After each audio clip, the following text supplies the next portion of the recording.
बीवी के 3 टोटके। पुरानी सड़क पर रहने वाली राधिका को बचपन से ही शादी करने का बड़ा शौक था, जिसकी वजह से कॉलेज खत्म करते ही उसने शादी के लिए दबाव बनाना शुरू कर दिया था। माँ, आपने अपनी बचपन की सहेली निर्मला आंटी से बात की क्या? याद है बचपन में जब भी आंटी जी आती थी तो मैं और उनका बेटा आदित्य साथ में कितनी मस्ती किया करते थे। अगर उनके यहाँ मेरा रिश्ता हो गया ना तो आपकी दोस्ती रिश्तेदारी में बदल जाएगी। इससे ज्यादा खुशी की बात आपके लिए और क्या हो सकती है ना? हद हो गई है बेशर्मी की राधिका। दुनिया चाहे जितनी मॉडर्न बन गई हो, लेकिन तेरी तरह बात बात पर शादी करने के लिए उतावलापन दिखाने में आज भी हिंदुस्तान की लड़कियां शर्माती हैं। लेकिन राधिका अपनी शादी के लिए इतनी उतावली थी कि वो खुद ही इंटरनेट पर और सोशल मीडिया के माध्यम से अपने लिए एक अच्छा लड़का तलाश करने लगती है। मम्मी, आपको पता है आज मैं एक जरूरी काम से मार्केट गई थी। वहां पर मैंने दुकानों पर इतने सुंदर सुंदर कपड़े लटकते हुए देखा कि मेरा भी ना उन पर दिल आ गया। अब चलो ना वो साड़ियां मुझे दिलवा दो। अरे दिमाग खराब है क्या तेरा? तेरे बाप की अकेली सैलरी में 4-4 लोगों का खर्च सही से नहीं चल पाता। और वैसे भी बेटा अभी तेरी शादी नहीं हुई है जो तू साड़ियों की खरीदारी करेगी। ये कौन सी बात होती है भला? अपनी पसंद के कपड़े पहनने के लिए मुझे शादी करनी पड़ेगी? अगर ऐसी बात है ना तो ठीक है, तुम ऐसा करो, मेरे लिए भी कोई ढंग का लड़का देखकर मेरी शादी कर दो। कम से कम अच्छे कपड़े, महंगे जूते, देश विदेश की यात्रा करने का मौका तो मिलेगा। मुझे तो ऐसा लगता है कि मुझे अपने सारे सपने पूरे करने के लिए सिर्फ शादी करने की जरूरत है। बेटा तुझे बड़ी उम्मीद से पढ़ाया लिखाया, कभी सपने में भी नहीं सोचा था कि मेरी पढ़ी लिखी लड़की ऐसी गंवारों जैसी बात करेगी। अरे शादी क्या महंगे कपड़े, गहने और जूते पहनने के लिए की जाती है? शादी को तमाशा बना के रखा है तुम्हारे जैसे आजकल के बच्चों ने। शादी जिम्मेदारी का नाम है। जिस दिन तुम जिम्मेदारी संभालने लायक हो जाओगे तब शादी के बारे में बात करेंगे। माँ, क्यों तुम बिल्कुल मजदूर के साथ मेरी शादी करने वाली हो, जिसके साथ मिलकर मुझे फावड़ा चलाना पड़ेगा? अच्छी खासी शक्ल दिया मुझे भगवान ने, कोई भी पढ़ा लिखा अच्छी नौकरी करने वाला लड़का मुझे पसंद कर लेगा। तुम ज्यादा चिंता मत करो, बस मेरे लिए कोई अच्छा लड़का ढूंढना शुरू कर दो। राधिका किसी की एक बात सुनने के लिए तैयार नहीं थी। बेटी की जिद को देखकर उसकी माँ भी अब राधिका के लिए लड़के देखना शुरू कर देती है। कई लड़के देखने के बाद अंत में 23 साल की राधिका की शादी आनंद नाम के एक लड़के के साथ फिक्स हो जाती है और कुछ ही समय में शादी करके राधिका पहुंच जाती है अपने ससुराल। मम्मी तो कभी 2000 से ऊपर के कपड़े खरीदने ही नहीं देती थी, लेकिन देखो वाह रे शादी की मोह माया, एक ही झटके में 40,000 का लहंगा दिलवा दिया मम्मी ने। सच्ची इतना महंगा लहंगा पहनकर सेलिब्रिटी की तरह फोटोशूट कराने में मजा ही आ गया।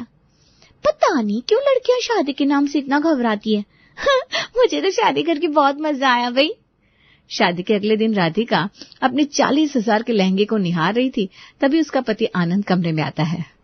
राधिका चलो, माँ ने बुलवाया है, तुम्हारी पहली रसोई की रस्म करनी है। पहली रसोई से क्या मतलब है? तुम्हारे घर में इतने सालों से लोगों ने खाना नहीं खाया है क्या, जो मेरे आने के इंतजार में भूखे बैठे हुए थे?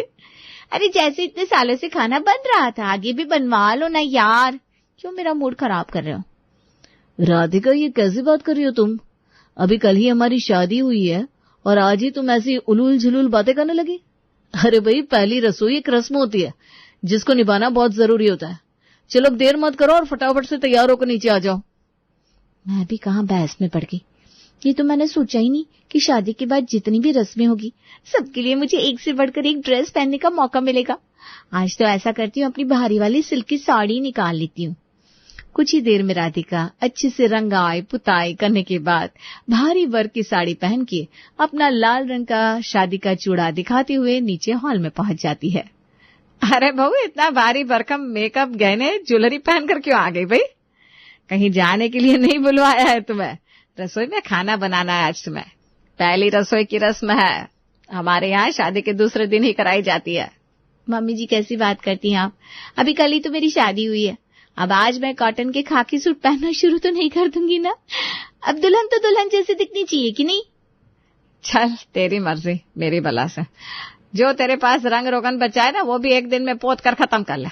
चल अब बातों में समय खराब मत कर, रसोई में आ जा। आधे रिश्तेदार तेरे हाथ की पहली रसोई चखने के इंतजार में अभी तक लौटे भी नहीं है। राधिका की सास सरस्वती उसे रसोई में ले जाती है और वहां ले जाकर पकवानों की एक लिस्ट उसके हाथ में पकड़ा देती है। बेटा आज तो स्पेशल दिन है ना, इसलिए आज थोड़ा स्पेशल ही बनाना पड़ेगा। और हाँ, आज के खाने में मैं तुम्हारी कुछ खास मदद भी नहीं कर पाऊंगी, क्योंकि हमारे यहाँ का ये नियम है, पहली रसोई तो बहू अपने हाथ से ही बनाएगी। मैं बस तेरी इतनी मदद कर सकती हूँ कि तेल मसालों के बारे में तुझे बता दूं। सास की बात सुनकर और हाथ में पकड़ी हुई लिस्ट को देखकर अब राधिका का सर घूमने लगा था, लेकिन फिर भी बची कुची हिम्मत को समेटकर खाना बनाना शुरू करती है। अभी राधिका को रसोई में आधा घंटा ही बीता था कि उसे ढेर सारी चूड़ियों और भारी साड़ी से उलझन महसूस होने लगी थी। क्या तमाशा है ये, मुझसे ये सब पहनकर काम नहीं हो पा रहा है। गर्मी की वजह से सारा मेकअप भी खराब होना शुरू हो गया है।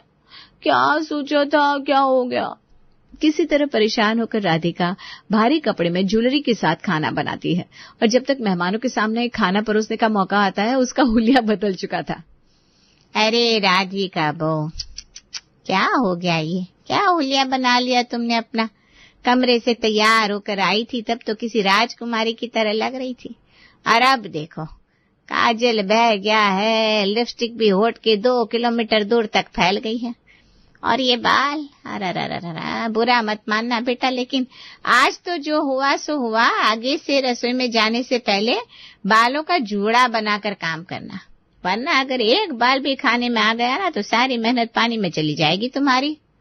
किसी तरह पहली रसोई की रस्म पूरी हो जाती है, लेकिन रस्म के पूरे होते होते राधिका थक कर चूर हो गई थी।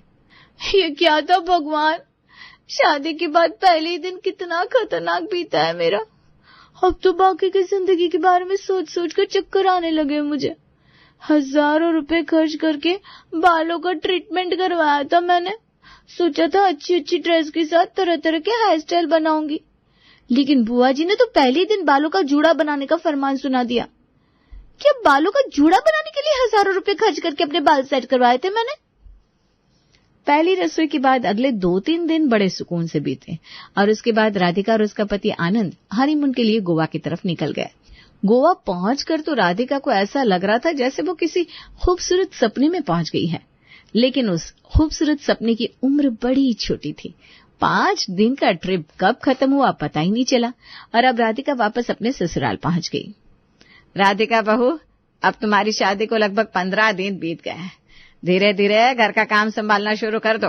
इकलौती बहू हो तुम हमारे घर की, सब तुम्हें ही तो संभालना है, इसीलिए जितनी जल्दी अपनी जिम्मेदारियों को अपने हाथ में ले लोगी उतना ही अच्छा होगा। इस घर की जिम्मेदारियों ने हमें पिछले 30 सालों से चैन से सोने नहीं दिया। अब हम सब तुम्हें सौंप कर चैन की बंसी बजाएंगे भाई।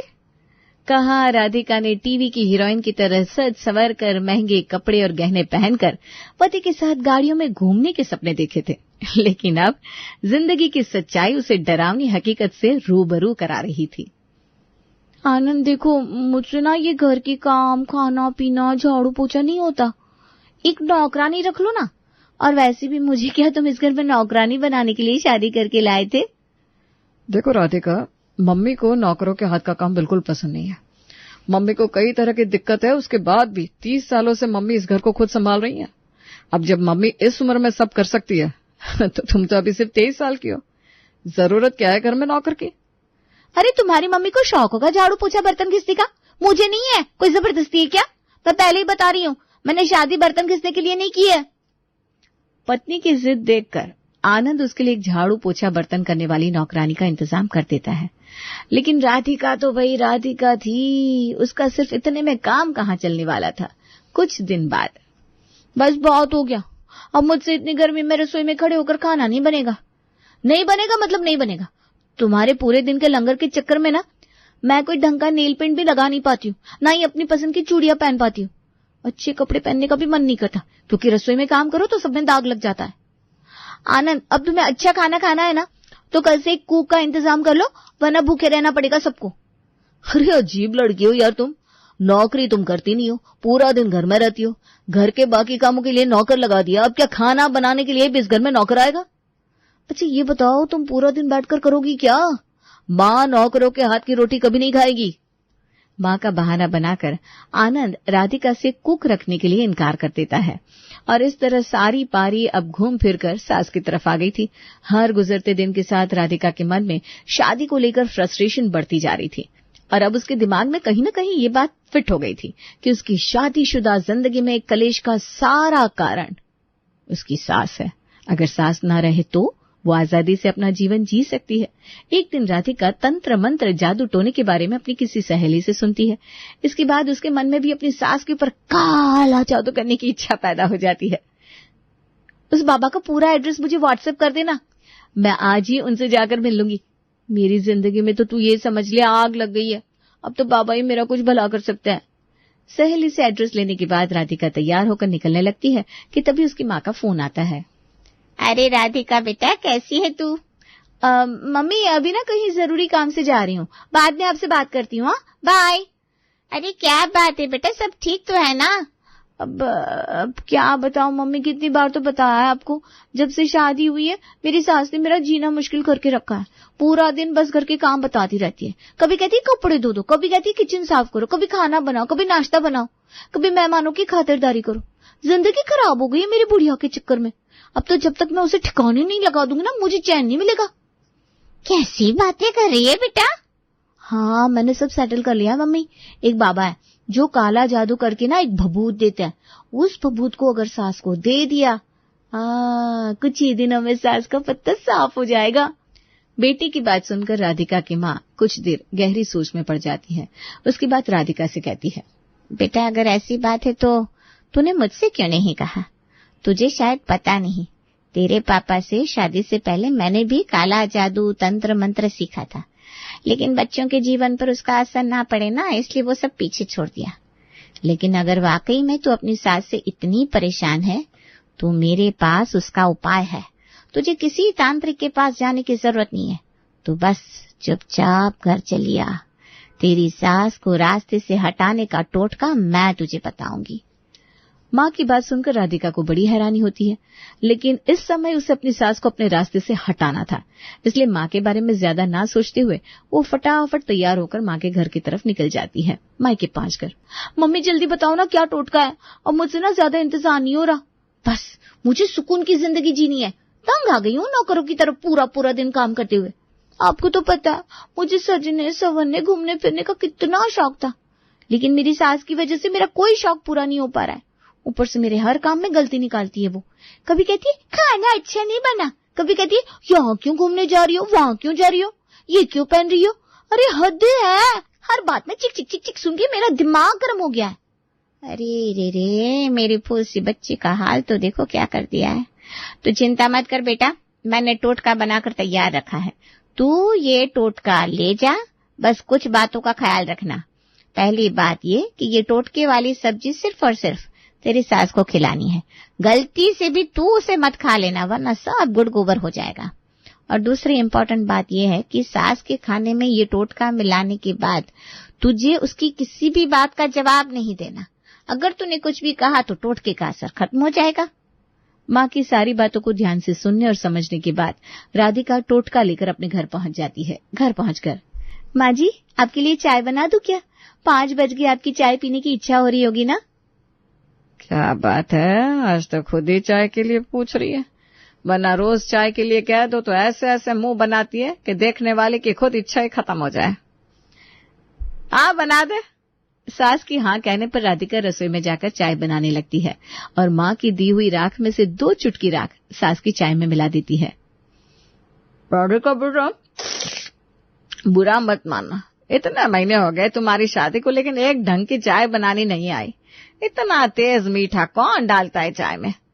सास की बात सुनकर राधिका को गुस्सा तो बहुत आ रहा था, लेकिन फिर माँ की कही हुई बातों को ध्यान में रखकर वो मुस्कुराते हुए रसोई में जाती है और सास के लिए 1 कप कम मीठी चाय बनाकर उनके सामने रख देती है। वाह बेटा, आज तो जरूर सूरज पश्चिम दिशा से निकला है। सास की बात सुनकर राधिका इस बार भी कोई जवाब नहीं देती, चुपचाप जाकर अपने काम में लग जाती है। रात के खाने में एक बार फिर राधिका माँ का दिया टोटका मिलाती है और सास के सामने खाना लगा देती है। अरे बहू, अपनी माँ के यहाँ क्या बस मुंह चमकाना ही सिखाता? ये सब्जी खाकर देख, ऐसा लगता है कि नमक डाला ही नहीं है और मिर्च का पूरा डब्बा उड़ेल दिया है। सास की बात सुनकर राधिका को तो बहुत गुस्सा आ रहा था। हाय, आज भी वो गुस्से का घूंट पीकर रह जाती है। क्या करें, माँ ने जो कहा था। सास को अब बहू राधिका की हरकतें कुछ ज्यादा ही अजीब लगने लगी थी। राधिका के बने खाने में उसकी सास कितनी भी कमी निकालती, लेकिन राधिका पलटकर कोई जवाब नहीं देती। आखिरकार सास भी बोल बोल कर थक गई थी और उसने भी बहू के काम में गलतियां निकालना बंद कर दिया था। पूरे 2 महीने बीतने वाले थे। घर में होने वाली रोज रोज की चिकचिक खत्म हो गई थी। राधिका अब जो भी बनाती उसकी सास चुपचाप खा लेती। राधिका चुप रहती तो सास भी चुप होकर अपने काम में लगी रहती। 2 महीने बाद एक दिन राधिका की माँ अचानक उसके घर आ जाती है। बेटा कैसी है तू? मेरा टोटका काम तो कर रहा है ना? अगर काम नहीं कर रहा तो एक और टोटका है मेरे पास। अरे नहीं मम्मी, अब किसी और टोटके की जरूरत नहीं है। तुम्हारे टोटके ने तो बिल्कुल जादू ही कर दिया। मेरी सास ना बिल्कुल बदल गई है।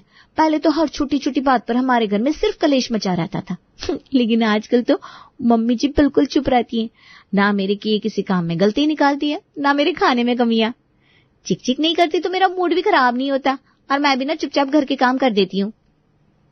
तो तू मानती है ना मेरे टोटके में असर था? हाँ माँ, मानना तो पड़ेगा ना, वरना पहले तो दिन रात घर में सिर्फ झगड़े ही झगड़े होते थे। बेटा अगर मैं कहूँ कि मैंने तुझे कोई टोटका नहीं बल्कि पीसी चीनी दी थी तो तू इस बात को यकीन कर पाएगी? हो ही नहीं सकता। अगर वो टोटका नहीं होता तो तुम ही बताओ कैसे मेरे घर में सब कुछ बदल जाता। तेरे घर के हालात इसलिए बदले क्योंकि तूने अपनी आदत बदली। उस टोटके में कुछ नहीं था। ना कभी मैंने काला जादू सीखा, ना मुझे मंत्र तंत्र आता है। बस अपनी बेटी का घर बर्बाद होते हुए देखना नहीं चाहती थी, इसीलिए मैंने तुझे काला जादू के नाम पर ये चीनी का पाउडर पकड़ा दिया था। लेकिन माँ वाकई असर तो हुआ मेरी सास पर, तो ये कैसे हुआ? बेटा मैंने तुझे कहा था 3 महीने के लिए अपनी सास की सेवा करना, उसको पलटकर जवाब ना देना। जब तूने बिना कुछ कहे अपनी सास की सेवा की तो आखिर वो भी पिघल गई और उन्होंने भी बात बात पर तुझे बोलना बंद कर दिया। घर में सुख शांति हुई तो तेरा काम में मन लगने लगा और इन महीनों में तुझे इस रूटीन की आदत पड़ गई तो घर के काम भी अब तुझे बोझ नहीं रखते।